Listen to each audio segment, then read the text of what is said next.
I thought he had everything to win. I thought he could win. I'll tell you one thing. I think in a rematch, I think Canelo clearly wins. Maybe even stops Triple G. I think. Since you said that, a lot of people have said after the fight that Triple G looks a little shop worn, that he's showing his age. After you rewatch it the second time, do you agree with that opinion? I totally agree. And Canelo's younger, and Canelo went into the fight knowing that he was in there against the monster, the guy that's knocking everybody out. So when I seen the fight again this last weekend, Canelo, there were those moments where he could have done a little more, but he didn't take the chance because of the power, the power that everybody was talking about. So he fought a little too careful. I think in the rematch, he already felt the power. He already felt that he didn't hurt him. So I think in the rematch, he's going to take a little more chances. And when he did take those chances in the fight, he was very successful. I think he landed beautiful punches. He landed beautiful combinations. So I think in the rematch, Canelo clearly wins. Maybe even stops Triple G.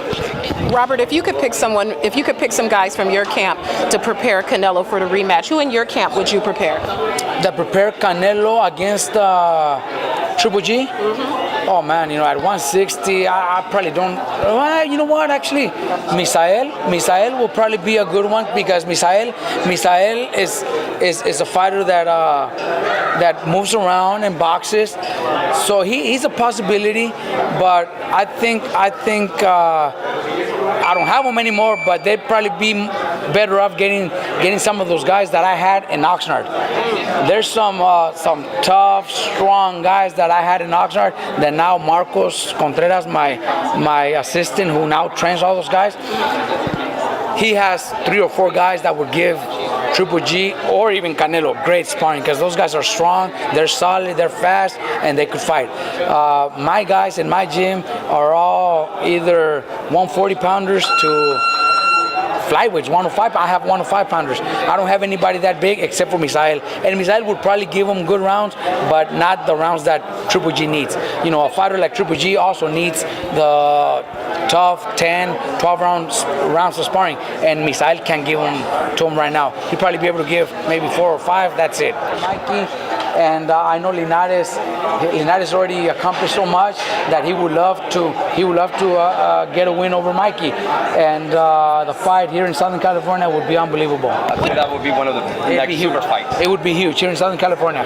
What do you think Linares does well as you look forward to a possible fight with Mikey? What do you think he does well and not poorly? Look, I think Linares does everything well. Everything well. There's been his question about his chin, question about his skin, but even a fighter that bleeds still fight. He still has the skills. Even if he gets dropped, he gets up and he still has skills. So Linares is the type of fighter that, as long as the fight goes, if he's able to get up and continue fighting, if he gets cut and is able to continue fighting, he's always going to be a very dangerous fighter because his skills, his power, his speed, his reflex, they're all great. They're all great. So he's a complete fighter.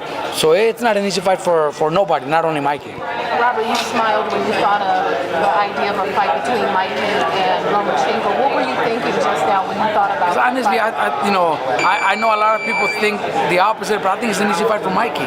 But I just would like to make it happen, just to show the world or those people that think Lomachenko is good enough to beat Mikey, to show them wrong, to show them what Mikey's about. A lot of Mikey's basic.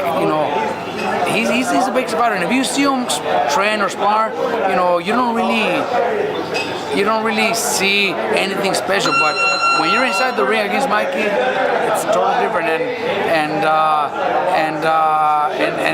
it's something you can't adjust to. You can't work with. I think that's why I would like to see it. But now with Lomachenko fighting Rigon down, hopefully after that he moves up to lightweight, and maybe we get that opportunity to fight him next year. But I don't know if we'll see that. And now this is year 2 with Abner. What is the focus now for you and Abner as you enter year 2? Like, what do you focus on in the gym? Like, how does the relationship change now that you're into your second year? Look, it only got better. Our relationship with Abner only got better after the Cuellar fight. You know, we trained for almost a whole year for the Cuellar fight, and the results were unbelievable. He looked sensational. He was even able to drop Cuellar and become a world champion.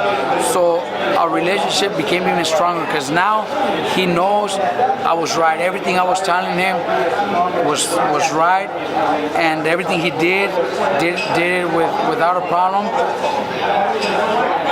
Everything we're doing now is making it even easier because now everything I'm telling him is he does it so easy because he knows it gave him really good results for our previous fight.